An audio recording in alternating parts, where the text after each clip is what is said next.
Hola, soy Jesús de la Jara y este video está hecho para hablarle fundamentalmente del Museo Casa de los Tratados en Ecuador, Cuenca, que yo he ido a visitar justamente hace poco. Bueno, si tú quieres solamente ver esa parte del video, puedes ver abajo el número de minuto en el cual aparece. Previamente les voy a hablar de algunas noticias, bueno, literarias en este caso. Primero decirles que, bueno, Penguin Random House había sacado en verdad un especial en el mes pasado, en el mes de marzo, para que ya terminó, en el cual hacían 30% de descuento en toda la línea de clásicos, ¿ya? Entonces la verdad es que, bueno, se me pasó, digamos, no pude por diversos motivos grabarles para decirles, pero me parecía que podía explicarle algunas cositas que quizás les interesen, ¿no? Por ejemplo, les recomiendo bastante la obra completa de Marlowe, ¿ya? Marlowe es un dramaturgo inglés de la época de Shakespeare, un poco anterior incluso, ¿no? Que le sirvió también de modelo importante y que tiene muchas obras muy interesantes, en verdad. Penguin Random House ha sacado un libro justamente de todas sus obras reunidas, que la verdad es que no lo he encontrado ni creo que lo encontremos en otras editoriales, por lo menos la obra completa. Y sí les recomiendo ese libro bastante en verdad porque estoy casi seguro que les va a gustar de todas maneras. Tiene varias tragedias, ya entre las que me acuerdo. Están Dido, reina de Cartago, ¿okay? Que habla justamente pues de la tragedia de Dido, ¿no? La amante de Eneas. Está también Tamerlán el Grande, ya Tamerlán era un reyesita muy importante, ¿no? Y esa tragedia es marcada bastante por la crueldad de ese rey, digamos, bárbaro. Me gustó mucho, en verdad, Tamerlán el Grande. También está la tragedia del Doctor Fausto, ¿ya? Ustedes saben que Goethe, el alemán, hizo una tragedia de Fausto, pero Marlowe también hizo otra, previa incluso, o sea, es anterior a la de Goethe. Muy interesante. A mí, sinceramente, me gusta un poco más la de Goethe, pero también, ¿no?, les puede gustar. El Doctor Fausto. Luego está Eduardo II, ¿ok? Que es lo que sucede con el rey. No sé si se acuerdan ustedes de la película Corazón Valiente, ¿no? El hijo del rey de Inglaterra en ese momento es Eduardo II. ¿Ya? Y trata sobre, digamos, los conflictos que él tuvo con su esposa, ¿no? Una reina francesa, bueno, que fue la reina de Inglaterra obviamente, ¿no? Pero que era francesa. Y la tragedia que le sucede a él, ¿no? Y luego también está El judío de Malta, ya que es muy interesante, una de mis favoritas, una tragedia que trata sobre un judío que era muy avaro, obviamente, como en esa época, digamos, los tildaban a los judíos de manera un poco mala, digamos, ¿no? Y es interesante porque él vivía en Malta y viene a un turco, me acuerdo, y se genera una guerra exterior entre España, me parece, y Turquía. Entonces el judío se ve implicado en esa guerra, pero vemos en la tragedia como él llega a ser, digamos, tan malvado en su venganza, ¿no? Muy interesante. Y la otra que tengo que hablarles es de la masacre de París, que es mi favorita, ¿no? Quizás no está bien estructurada porque se dice que se reconstruyó a partir de los parlamentos, de los actores, no de la obra original que creo que se perdió. Ya, pero la masacre de París trata sobre la época de justamente la guerra de religión en Francia, ¿no? Entre protestantes y católicos, ¿no? Que ha sido muy bien dibujada en la obra de Dumas también, La Reina Margot, que les recomiendo. Pero en este caso Marlowe hizo una tragedia obviamente escueta, rápida, muy ágil, pero que me gustó mucho, ¿no? En la cual hablan obviamente de todos los actores principales, ¿no? La Reina Margarita, Enrique IV, etc. Entonces realmente sí les recomiendo mucho, por eso este video en todo caso lo estoy diciendo con tarde, pero sí quería aprovechar para decirles quizás unas recomendaciones, ¿no? Marlowe está más o menos barato, está a 45 más o menos. Las obras de Marlowe completas de teatro son muy buenas. Yo creo que si ustedes la leen es casi imposible que por lo menos una tragedia no les guste, ¿no? Luego también les podría recomendar todos los demás clásicos de Penguin Random House, que son muy interesantes. Obviamente siempre les voy a recomendar La Cartuja de Parma y Rojo y Negro, que son de Stendhal, porque son mis novelas favoritas. Tal vez algún día haga un video sobre Rojo y Negro. Les podría recomendar, como les digo, en verdad todos son recomendables, ¿no? Pero por ahí quizás también les voy a mencionar Salammbô de Flaubert, que es una obra que leí hace un mes más o menos, que trata también, es Flaubert el mismo que escribió Madame Bovary, pero bueno, a mí no me gustó mucho Madame Bovary, pero Salammbô trata de una princesa, digamos, ¿no? Cartaginesa, ¿no? Que vivió en la época de Aníbal Barca, ¿no? O sea, Aníbal Barca había fracasado, digamos, en su intento de combatir contra Roma, volvió y enfrenta lo que es la rebelión de los mercenarios, ¿no? Que eran muchos guerreros que no eran propios de Cartago, sino de otras regiones de África, que se sublevan, y en verdad la narración de Flaubert es muy interesante, ¿no? Sobre todo a mí me gustó porque, bueno, me había decepcionado un poco con Madame Bovary, y el hecho de que Flaubert hable sobre un ambiente histórico, él hizo un viaje incluso a África, como todos sabemos, tiene una obra incluso sobre eso, y pues recreó de una manera muy interesante, muy fidedigna y bastante romántica, yo creo, ¿no? Él es realista, pero a mí sinceramente esa obra me parece muy romántica, porque habla bastante de cómo era Cartago, de las guerras, ¿no? De los elefantes, del aroma extraordinario. Te transporta totalmente a un paisaje casi místico, ¿no? Místico, mágico, muy extraordinario en verdad. Entonces, le recomendaría eso en todo caso. Como les digo, hay varias más, pero esas son las que, digamos, un poco fuera de lo común. La segunda noticia que tenía que darles era sobre que la librería Comunitas ha tenido, digamos, un nuevo stock de obras francesas, ¿no? Obras en francés, ¿ya? Varios clásicos en francés. Les decía porque me parece muy interesante, obviamente también me gustaría que las personas interesadas también lo compren, ¿no? De esa manera ustedes saben que las librerías se animan a traer más clásicos, ¿no? Y en este caso, Comunitas se ha animado a traer varios clásicos de la editorial francesa Gallimard. Y yo les recomendaría que revisen su catálogo, ¿no? Justamente abajo también les voy a dejar la dirección del catálogo de las obras en francés que han traído. Eso lo trajeron hace 2 semanas o 3, así que de hecho que hay bastante todavía, aunque la noticia también es tarde, pero bastantes stock debe haber todavía aún, ¿no? Obviamente les recomiendo también Le Rouge et le Noir, ¿no? El rojo y negro, la Cartuja de Parma en francés también. He comprado ambas obviamente porque en la de rojo y negro te incluyen algunos datos, digamos, históricos reales de lo que le sucedió al personaje en el cual se inspiró Stendhal, ¿no? Muy interesante su proceso, extraordinario realmente. Y de ahí también les recomendaría mucho más, pero igualmente en esta ocasión les digo realmente que podrían inclinarse tal vez a los títulos franceses que ustedes saben que probablemente no vengan, ¿no? Yo por ejemplo me compré las obras de Benjamin Constant, ¿ya? Que es un romántico de la época de Madame de Staël, ¿no?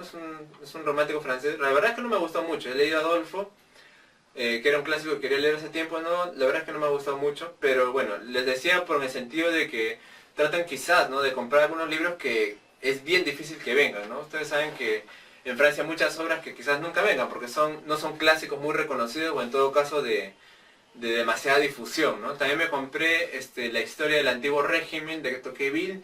Hay varias obras, como les digo, muy interesantes, por eso les digo, si les interesa practicar el francés, yo les recomiendo los de Stendhal, que es un lenguaje relativamente sencillo, muy interesante, pero también les digo, revisen el catálogo por si les interesa algunas otras obras más, y de preferencia escojan quizás títulos que no saben ustedes que es muy difícil encontrar, ¿no? Como les digo, yo encontré el de Benjamin Constant. Hay bastantes obras también de Rousseau, ¿ya? El contrato social casi me animo a comprarlo, pero la verdad es que quería tenerlo en español para poder comprenderlo mejor, ¿no? Pero hay muchos, como les digo, ahorita no me acuerdo todos, pero muchos que han llegado muy interesantes. Víctor Hugo también está en sus clásicos, ¿no? Los de siempre, Nuestra Señora de París, Los Miserables también. Bueno, y ahora les voy a hablar sobre mi viaje a Ecuador, como les digo, que les voy a hablar de todo obviamente, pero mi objetivo más que todo es hablarles sobre el Museo de la Casa de los Tratados, ¿ya? Pero bueno, les voy a comentar, digamos, algunas impresiones que tuve, ¿no? Yo hice el viaje en febrero, más o menos quise tratar de coincidir mi viaje con la época en la cual fue la batalla a la cual he ido a ver, ¿no? El campo de batalla, que es sobre la guerra contra la Gran Colombia, ¿no? Es la batalla del Portete de Tarqui. No, este video no va a ser sobre esa batalla, quizás haga un video sobre la guerra contra la Gran Colombia mucho más amplio, ¿no? Solamente les voy a contar mi experiencia de ir, ¿no?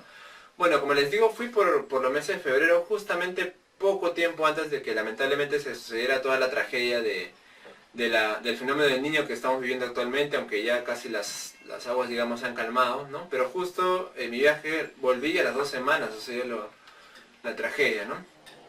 Entonces yo fui por vía terrestre, ¿ya? Supuestamente el viaje es de 20 horas, pero justamente hubo una lluvia intensa por la parte de Piura que hizo que se llene una quebrada y eso nos hizo retener nomás unos 3 horas, ¿ya? Entonces realmente mi viaje fue de 25 horas en bus, ¿no? Me costó más o menos 140 más o menos, si no me acuerdo, por Cruz del Sur hice el viaje, ¿no? Y mi objetivo obviamente era traspasar la frontera con el Ecuador, ¿no? Lo hice lo más al precio más módico que pude encontrar, ¿no? Entonces llegué a Tumbes, ¿no? A Tumbes, en Tumbes encontré cosas interesantes, ¿ya? Me gustó un poco la plaza. Pero sinceramente sí tengo que comentarles como experiencia que me pareció en verdad que Tumbes era un poco bullicioso, ¿no? O sea, realmente a veces dicen que Lima es bien bulliciosa, caótica, pero realmente lo que yo vi en Tumbes, sinceramente, creo sinceramente que yo estando en Lima no he estado en un sitio así de donde haya tanto bullicio y tanta congestión, ¿no? Justamente les estoy poniendo algunas imágenes, no con el objetivo de hablar mal, creo, sino simplemente de ver cómo está la situación en Tumbes, ¿no? Yo creo sinceramente que que nuestras ciudades que están en las fronteras deberían ser ciudades que tengan bastante apoyo del Estado, ¿no? Yo estoy seguro que Tumbes debe haber tenido poco apoyo, a diferencia por ejemplo de Tacna, que quizás el Estado peruano se preocupa, ¿no? en que mejoren, todo para, digamos, como que presentarlo como una cabecera frente al país que está a nuestro lado, ¿no? Para que vean, ok, nuestra ciudad es muy buena y muy ordenada, ¿no? En el caso de Tumbes, la verdad es que no tuve la oportunidad de visitar por el tiempo, más que todo los manglares, ¿no? Muchos atractivos que estoy seguro que me hubieran encantado. Solamente me quedé en la ciudad principal y los alrededores, ¿no? Y como les digo, la impresión que he tenido es que creo sinceramente que hay muchas cosas más que hacer. Me gustaría, como les digo, que el Estado peruano invierta más y que las cosas por ahí sean un poco más ordenadas. Yo creo sinceramente que esto de aquí se puede mejorar, como les digo, sin ánimo de molestar a nadie. Y justamente les voy a relatar lo que vi en Ecuador y que por ahí creo que es bueno siempre contrastar y analizar ciertas cosas, ¿no? Entonces, el centro, como les digo, también otra cosa que me llamó la atención es que las cosas estaban un poco caras realmente, o sea, comparando con Lima, ¿no? Porque cuando uno viaja a provincias normalmente las cosas son más baratas. Por ejemplo, yo he viajado también a Huaraz hace un tiempo y bueno, es mucho más barato. Pero en Tumbes sí, ¿no? Los precios de los platos, los hoteles más o menos. Hay hoteles baratos que están por ahí 20 soles o 30. Obviamente, como ustedes comprenderán, ¿no? El tipo de hotel digamos, es un poco más descuidado tal vez, ¿no? Obviamente. Yo estuve en un hotel de más o menos 50, 60 soles, como les digo, me pareció un poco caro, sinceramente. También los platos, casi igual que Lima, sino un poco más caros. Realmente me pareció un poco la vida cara en Tumbes, me sorprendió mucho. En Tumbes fui al Itur, ¿no? Donde les digo, todos ustedes pueden ir siempre buscando el Itur, que es de turismo, que es una agencia totalmente gratis del Estado peruano, en la cual te pueden dar mayores alcances, ¿no? Como les digo, sinceramente, había muchos sitios por visitar en Tumbes, pero lamentablemente no tuve el tiempo, espero hacerlo muy pronto, ¿no? De poder ir a verlos. Luego que estuve en Tumbes, lo primero que hice obviamente era ir a la frontera, ¿no? Fui a la frontera de Tumbes, me acuerdo que el pasaje estaba relativamente barato, creo que está a 2,50 soles, o sea, es relativamente cómodo siempre y cuando te vas en grupo, ¿no? Entonces me fui con 2,50 soles a la frontera de Tumbes y luego de ahí, bueno, pasé la frontera caminando y les estoy mostrando algunas imágenes. Tienen que ir ustedes sobre todo por la Panamericana, ¿ya? Para que no se pierdan, porque a veces el carro les deja por un sitio un poco como que te desubicas, ¿ya? Pero sigue la Panamericana, terminas de pasar y ya llegas al Ecuador, ¿no? Lo que me complicó bastante, la verdad, es los trámites que había que hacer de migraciones, ¿no? Yo creo que eso, justo pregunté al chico de Itur porque anteriormente parece que no había eso, creo que eso está desde 2013. No sé sinceramente cuál es el beneficio real de eso, ¿no? Para mí, sinceramente, me fue muy incómodo y muy problemático tener que irme a tantos sitios. Me dijeron que cuando vaya a la frontera de Tumbes tenía que ir al Itur, no, perdón, cuando llegue a Ecuador tenía que ir al Itur de Ecuador para decir que había estaba pasando la frontera, ¿no? Entonces yo llegué a Ecuador, tuve que contratar un taxi que me cobró relativamente, creo que estaba a 3 o 5 dólares, acuérdense ustedes que la moneda de Ecuador es dólares, y me llevó digamos, a Migraciones de Ecuador, ¿no? En Migraciones de Ecuador tenía que presentar mis documentos y con eso, digamos, ya recién ir a Ecuador, ¿no? Entonces, llego a la frontera de Perú, paso a la frontera de Ecuador, voy a Migraciones de Ecuador, luego vuelvo a la frontera, obviamente, porque Migraciones no está cerquita, Migraciones está lejos y en un sitio medio aislado. Luego tengo que volver a Ecuador y luego recién me movilizaba. Igualmente cuando volví a Perú tenía que hacer ese trámite, ¿no? Volví de Ecuador, pasé la frontera con Tumbes, fui a Migraciones de Perú, que también me cobraron creo que 30 soles. O sea, realmente, como les digo, Migraciones lo han hecho muy distante a la frontera, digamos, común. No sé realmente con qué objetivo. Y tú tenías que, digamos, ¿no? De la frontera de Tumbes, ir hasta Migraciones de Tumbes, 30 soles en taxi, pasar todo ese trámite y luego volver, ¿no? O sea, como les digo, sinceramente está muy lejos de cada frontera migración. O sea, tienes que hacer un ida y vuelta, un ida y vuelta. Y eso sinceramente pues me tomó tiempo y también dinero, ¿no? O sea, aviso porque supuestamente, estoy seguro que algunos lo hacen así, nomás pasan y vuelven sin ir a migraciones, ¿no? Pero bueno, siempre es bueno respetar las reglas y aparte también que si te paran, por ejemplo, por Ecuador, te pueden decir que no has tenido esa escalada de migraciones, ¿no? Entonces siempre hacer lo correcto por ahí. Pero como les digo, en verdad me complicó bastante, ¿no? Y más que yo, que era la primera vez que iba. Una vez que pasé a Ecuador, ¿no? El pueblo de Ecuador fronterizo se llama Huaquillas, ¿no? Es similar a Tumbes y en cuanto al clima ya les tengo que decir un poco, ¿no? El clima que me encontré obviamente era bastante calor, ¿no? Entonces estamos en época de verano, que justamente es el tiempo en el cual el ejército peruano desembarcó, ¿no? En Tumbes, Gamarra lo hizo en Tumbes, creo que la se lo hizo de frente en Guayaquil, para poder ir a invadir Ecuador, ¿no? Entonces la época es muy calurosa. El asunto es que a la época al camino de pasar justamente la frontera, ahí todo cambia realmente. O sea, en Ecuador, la parte sur estamos en verano, pero en la parte de Cuenca, por ejemplo, están prácticamente en invierno. ¿Ya? Entonces el cambio de clima es bastante chocante. Entonces en Huaquillas, como les digo, ya yo tomé un bus yéndome hacia Cuenca, ¿no? Mi objetivo de ir a Cuenca era obviamente asentarme en una ciudad importante y desde ahí averiguar un poco más de cómo ir al Museo de la Casa de los Tratados que ahora les voy a decir, ¿no? Entonces, no había muchos carros también que pasen por ahí. Ya, entonces, el problema quizás que van a encontrar ustedes es ese, ¿no? Que los carros que te van hasta Cuenca no son tan seguidos desde Huaquillas, ¿no? Más seguidos los que van hacia Guayaquil y hacia Quito. Quizás lo que tenía que haber hecho yo es irme a Machala, porque en Machala, que es una ciudad que está al norte, en Machala pasan carros mucho más seguidos hacia Cuenca que de los que pasan desde el mismo Huaquillas, ¿no? Entonces quizás ese fue mi error, pero igual me fui de Huaquillas en un carro que me cobró, estoy casi seguro que me cobró $7, o sea, no es un precio demasiado alto, y me llevó hasta Cuenca, ¿no? En Cuenca ya separé un hotel por mi cuenta porque realmente ya no quería estar buscando, porque en Tumbes me fue muy difícil encontrar hoteles, aunque relativamente cerca, la Plaza de Armas sí hay bastante, sino que yo me fui por el lado izquierdo. Entonces en Cuenca sí ya me alojé, como les digo, por internet de un hotel que está más o menos también, a mí me parece caro, ¿no? $50 la noche.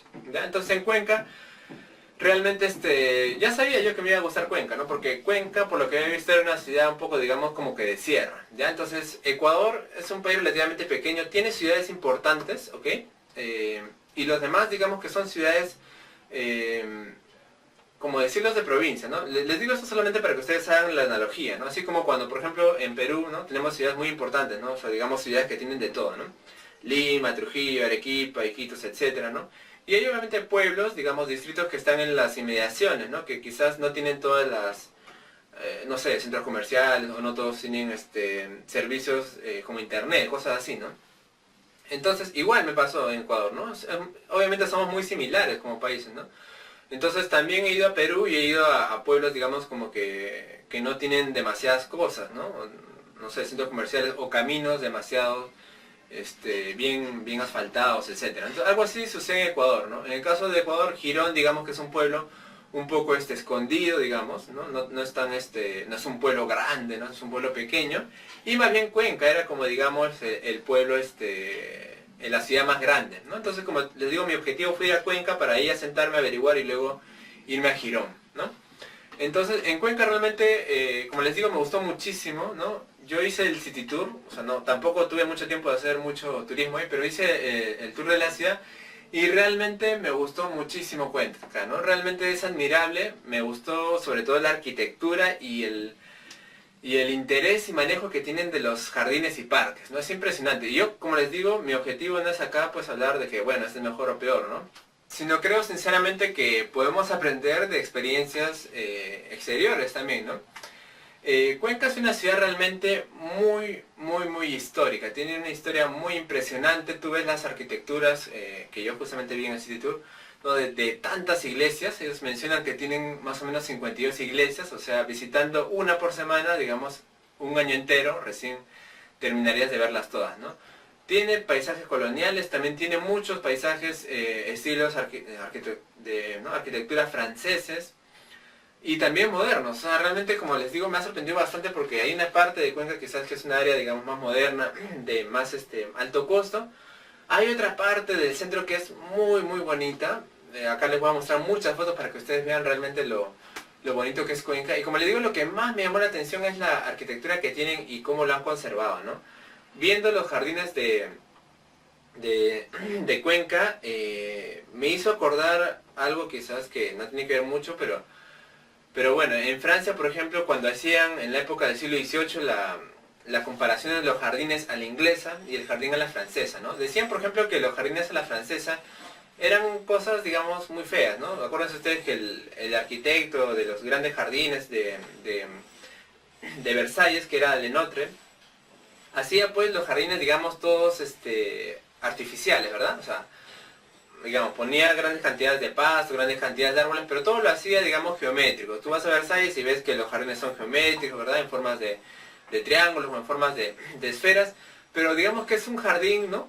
Digamos, totalmente artificial, ¿no? Que el hombre ha hecho, digamos, en la medida de sus conveniencias, ¿no? En cambio, los jardines en la inglesa se hablaban de jardines, digamos, más naturales, ¿no? En los cuales tú veías un jardín y veías, ok, acá es un jardín, digamos, que tiene abetos o que tiene flores, digamos, ¿no? Totalmente salvajes, ¿no? En su distribución, árboles frondosos. Entonces es un jardín, digamos, totalmente que llama más bien a lo natural, ¿no?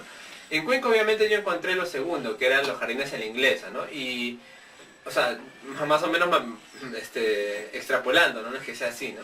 Pero me refiero a que, o sea, tú ibas a Cuenca, ibas a cualquier sitio y cada vez que yo volteaba, digamos, en alguna avenida o en alguna calle, yo veía una pileta, algo histórico, algún monumento, y los jardines que acá les pues, estoy mostrando varias imágenes son muy silvestres, muy originales, ¿no? Tú puedes ver acá, por ejemplo, un jardín donde haya rosas muy coloridas rojas, en otro donde haya algunos tipos de flores moradas, en otro tipo donde haya árboles totalmente diferentes entre sí.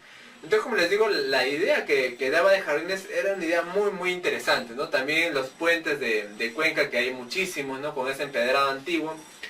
Realmente, como les digo, le da un aspecto muy interesante. A mí me gustó muchísimo Cuenca, sobre todo sus paisajes, y aparte pues de eso también el cielo y todo el paisaje propio de cualquier ciudad de altura, ¿no? Como Cuenca está en una altura que no voy a averiguar, pero que de hecho que sí, te hace un poco que te falte un poco la respiración, ¿no? No tanto como Quito, pero que sí está un poco de altura, ¿no? Entonces, creo sinceramente, como les digo, que hay ciertas cosas que nosotros sí podríamos imitar, ¿no? Que siempre es bueno pensar, ¿no? Cuando, por ejemplo, estamos en Lima, nos conformamos a veces con parques como esos, ¿no? Geométricos, ¿no? Ustedes ven los parques que tenemos, pasto, geométrico, cuadrado, rectangular. Y quizás también sería bueno pensar en hacer otro tipo de jardines o cosas más interesantes, ¿no? Que se pueden hacer, ¿no? Cuenca es una ciudad seguro que cada vez se sigue renovando, ¿no? Y a pesar del tiempo que avanza y que hay obviamente edificios modernos, pero también bastante cuida su historia, ¿no? Y eso me gustó muchísimo realmente de Cuenca, ¿no? Lo que sí les tengo que decir es que obviamente si ustedes se quedan con el City Tour, pues dirían que Cuenca es una ciudad pues lo máximo, ¿no? Pero también obviamente tiene, como toda ciudad, ¿no?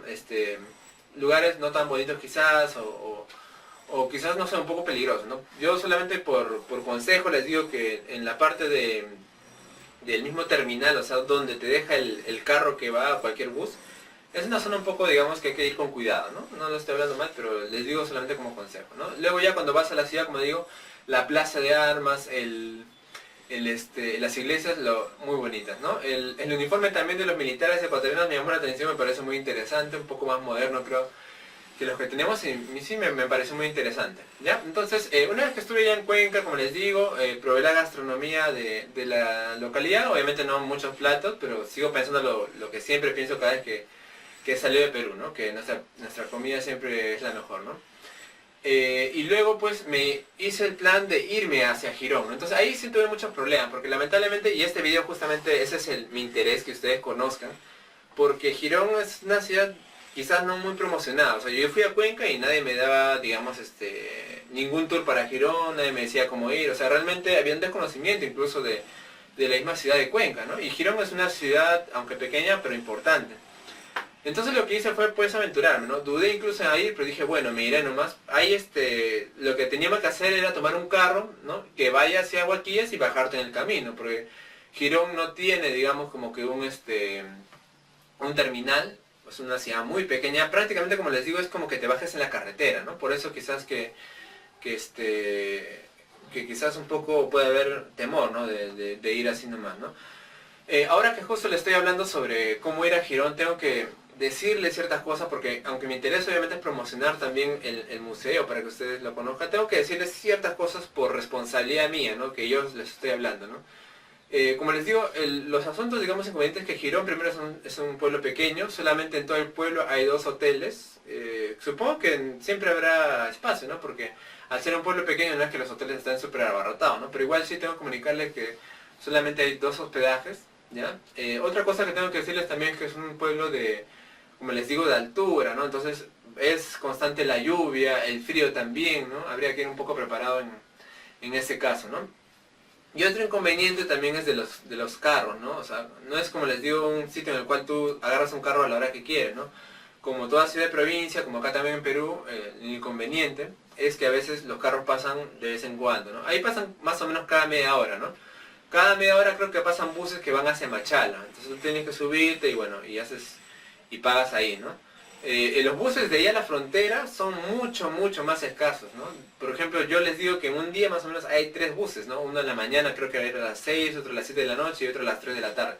Entonces para mí fue muy incómodo a la hora de volverme, plantarme, imagínense ustedes, ¿no? O sea, plantarte en el paradero, que te digo, 1 hora y media antes del supuesto, porque así como tú no sabes a qué hora exactamente va a llegar, ¿no? O sea, el carro, por ejemplo, sale, ¿qué te digo? De Cuenca a las 3, pero tú dices a qué hora llegar a las 4, 4 y media, no hay nada que te pueda decir a qué hora llega. Entonces yo me fui 1 hora y media antes, tuve que estar ahí esperando y estar bien atento a que el carro no se me pase. Como les digo, la mayoría de carros va a Machala, no va a la frontera, entonces tienes que estar ahí pegado a ver cuál va a Guaquilla, ¿no? Entonces eso quizás que fue algo muy incómodo y también un poco peligroso en el sentido que si te pasa, ya pues tienes que esperar 4 o 5 horas, ¿no? Entonces, esa parte, como les digo, quizás que decirles solamente para que tengan sus precauciones, ¿no? Entonces una vez que ya fui a Cuenca, ya me fui hacia el museo, a Casa de los Tratados, ¿no? Entonces me bajé en el único paradero que existe, bajas hacia la izquierda si estás viniendo de Cuenca, ¿no? Y el pueblo está un poco inclinado, digamos, bajas unas 3 cuadras, luego una hacia la izquierda y ahí está el museo de la Casa de los Tratados, que acá les estoy presentando algunas fotos, ¿no? Entonces, ¿cuál es el interés del Museo de la Casa de los Tratados? Hubo, como ustedes saben, una guerra contra la Gran Colombia, en el cual el 27 de febrero de 1829 fue la batalla de Portete, ¿no? La batalla de Portete, que se le llama el Portete de Tarqui, ¿ya? Entonces, fue una batalla que involucró al ejército peruano, ¿no? En ese caso, tengo también una entrada en mi blog, si ustedes quieren pueden entrar ahí y ver más o menos algo sobre la guerra contra la Gran Colombia. No lo he hecho todavía muy completo, pero hay bastantes datos, ¿no? Entonces fue una guerra, como les digo, que se combatió entre Bolívar y Lamar, que era nuestro presidente en ese entonces, ¿no? Y Gamarra aportó ahí con el ejército del sur, ¿no? Hay muchas cosas a hablar sobre esa guerra, en verdad. En el próximo video que voy a hacer, probablemente de la guerra civil, la parte 2, ahí les voy a decir una pequeña encuesta como para que ustedes puedan elegir el tema, ¿ya? ¿Qué guerra quieren que hable?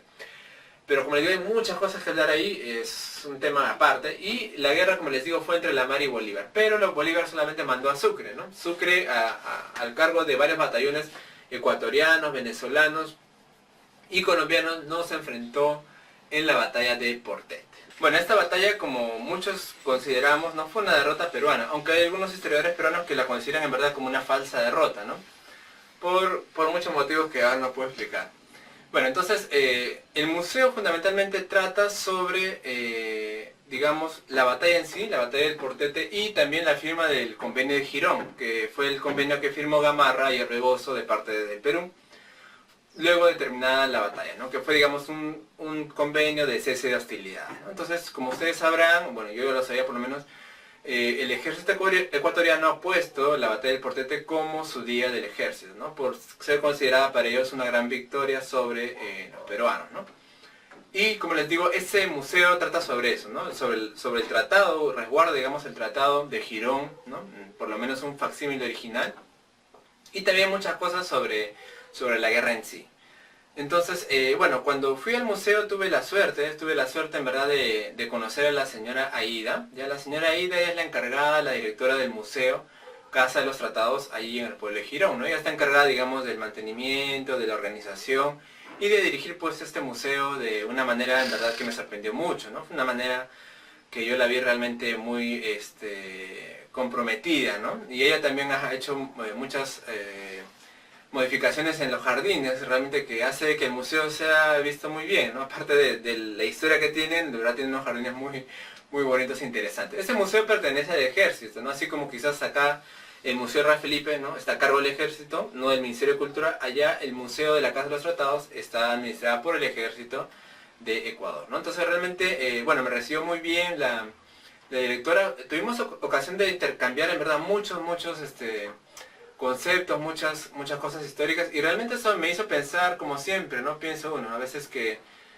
las cosas a veces, digamos, como que no se hacen por falta de interés, falta de iniciativa, ¿no? Y bueno, el hecho de que yo tuve, digamos, el interés de poder ir allá, y me dio pues la oportunidad de poder compartir muchos conocimientos muy interesantes, ¿no? Hablamos bastante sobre la historia, digamos, tanto de, ¿no? El lado de, ustedes comprenderán que los ecuatorianos tienen una versión de la historia, y obviamente nosotros también, ¿no? Entonces fue muy enriquecedor para mí, ¿no? Intercambiar algunas experiencias, ¿no? Asimismo también he sido invitado para poder ir tal vez en otra ocasión y poder dar alguna charla o conferencia en Ecuador, ¿no? Que espero, ojalá, algún día pueda realizarlo. Entonces, el ambiente temático, como les digo, ¿no? Es la misma casa, obviamente la casa es la casa original en la cual se hizo la firma del tratado, ¿no? El convenio de Girón, ¿no? En la cual estuvo presente Gamarra. También obviamente está la mesa en la cual ambos lados, Perú y Ecuador, firmaron ese convenio, ¿no? La mesa original del siglo XIX, ¿no? Y también, como les digo, muchas cosas relativas a la batalla en sí misma, ¿no? Está, por ejemplo, la bandera peruana capturada en Ecuador, ¿no? Que es la bandera del batallón Callao número 2, ¿no? Que si ustedes revisan en mi blog van a encontrar por qué y en qué momento la perdimos, ¿no?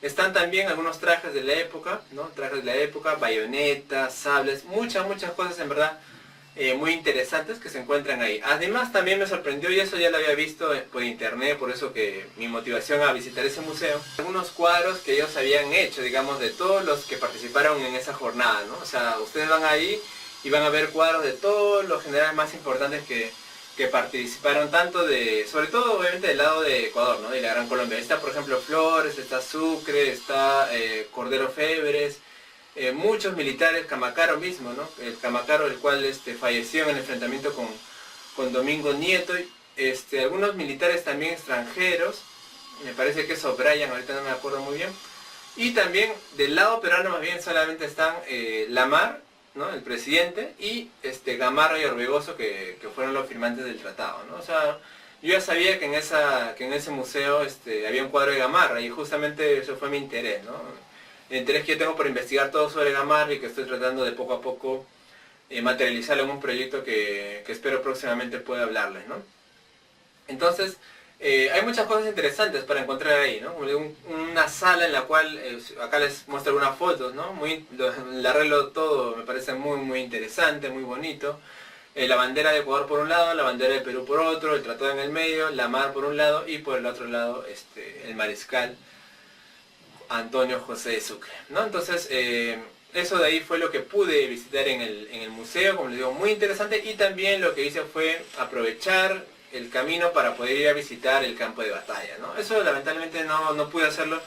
Ustedes comprenderán que en verdad el tiempo me cabió muy pequeño, ¿no? Porque mi tiempo de vacaciones se acababa, y me aventuré a ir al campo de batalla. Igualmente otra vez nos enfrentamos al problema del transporte, ¿no? Yo alquilé un taxi, un carro que ahí me llevó más o menos a $12, ¿no? Ida y vuelta. Eso queda más o menos a media hora del museo, ¿ya? Lo que podrían hacer ustedes también es ir a la carretera igualmente, ¿no? Tomar un bus, digamos, a la volada, y decirles que les dejen el mismo portete, ¿no? Les dejan en la carretera, como les digo, ahí no hay otra cosa. Van a la carretera del portete y ahí nomás está el campo de batalla, ¿no? El ejército ecuatoriano ha hecho un monumento, digamos, pequeño, bueno, no pequeño, pero un poco sencillo, digamos. Acá les voy a mostrar también algunas fotos, ¿no? Está por un lado la columna que mandó, digamos, Sucre a inscribirla. Esa columna, digamos, para mí muy controversial, ¿no? Por muchas cosas, ¿no? Sobre todo por lo que representa y por lo que Sucre quiso, digamos, manejar políticamente, ¿no? O sea, políticamente el tema diciendo que ellos fueron muy superiores a los peruanos, ¿no? Y que digamos que se nos castigó por ingratos. Es un tema, como les digo, muy aparte, que no es el objetivo de mi video. Pero esa columna, digamos, que nunca se llegó a construir, porque Gamarra, luego de dar el golpe a la mar, digamos, como que se hicieron las paces en buenos términos, ¿no? Obviamente la paz involucraba que no se construyera esa columna, ¿no? Más bien esa columna fue construida por un gobierno ecuatoriano de 1970, me parece, ¿no? O sea, obviamente históricamente me parece incorrecto, ¿no? Pero bueno, ellos tienen esa columna en conmemoración a la victoria del Portete, ¿no? En la cual ustedes pueden ver acá. Y por otro lado, subiendo ustedes también encuentran algunos pinturas, digamos, que se hicieron de la batalla, que también les estoy mostrando. Y desde ahí ustedes más o menos pueden contemplar el campo de batalla, que ahora les estoy enseñando, ¿no? Se supone que la batalla, acuérdense ustedes, se realizó en el Portete, ¿no? Donde había una elevación muy importante y también una quebrada, que es la que vemos acá, ¿no? Que es donde supuestamente el ejército estuvo reunido inicialmente y luego retrocedió un poco más para poder reagruparse, ¿no? Entonces, mi objetivo, como les digo, era visitar ese museo, conocerlo, y realmente fue una muy grata experiencia, ¿no? No solo pude compartir con la señora Ida, la directora del museo, sino también, bueno, aprovechando que un grupo de turistas de Guayaquil habían venido, entre los dos hicimos, digamos, una pequeña guía, ¿no? E intercambiando, como les digo, muchos datos que desconocíamos, ¿no? Por eso les digo, me parece muy interesante, sinceramente, y muy enriquecedor para mí haber podido visitar el museo. Me recibieron de mil maravillas, obviamente la señora Ida fue muy gentil al saber mi objetivo de visitar el museo, y fue muy amable pues en indicarme también cómo poder visitar el campo de batalla, ¿no? De todas maneras quisiera volver a ir porque, como les digo, el tiempo me quedó en verdad demasiado corto para poder disfrutar lo suficiente, ¿no? Bueno, entonces, hablando con la directora también, pues ella me manifestó su interés, ¿no? Obviamente porque nosotros también conozcamos, digamos, esa parte de su historia, ¿no? Acá abajo les estoy dejando los links del Facebook, ¿ok? Del Facebook del museo, y obviamente les invito, ¿no? A que si ustedes van por Ecuador a darse una vuelta por ese museo de la Casa de los Tratados que, digamos, representa una parte de nuestra historia, ¿no? Quizás no una parte muy bonita, pero realmente siempre es interesante conocer todo lo que aconteció, ¿no? Con nuestros antepasados, ¿no? Entonces abajo les estoy dejando la dirección, algunas fotos también para que ustedes puedan, si desean, conocer el Museo de la Casa de los Tratados en la ciudad de Girón. Bueno, eso fue todo por el video de hoy. Quería solamente hacerles recordar visitar mi página web sobre Agustín Gamarra, agustingamarra.blogspot.com.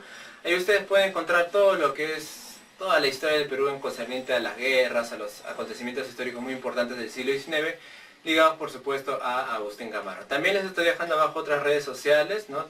Estoy dejando mi cuenta de Goodreads, donde subo lo que son reseñas de libros que estoy leyendo, clásicos y de historia, por si les interesa. También mi Instagram, que me he creado recientemente, sobre todo para poder pasar algunas imágenes, ¿no? He subido algunas imágenes del museo, de Cuenca, y algunos sitios en los cuales estoy visitando, por si les interesa también conocer. Eso sería todo por el video de hoy. Muchas gracias y los veo en otra ocasión.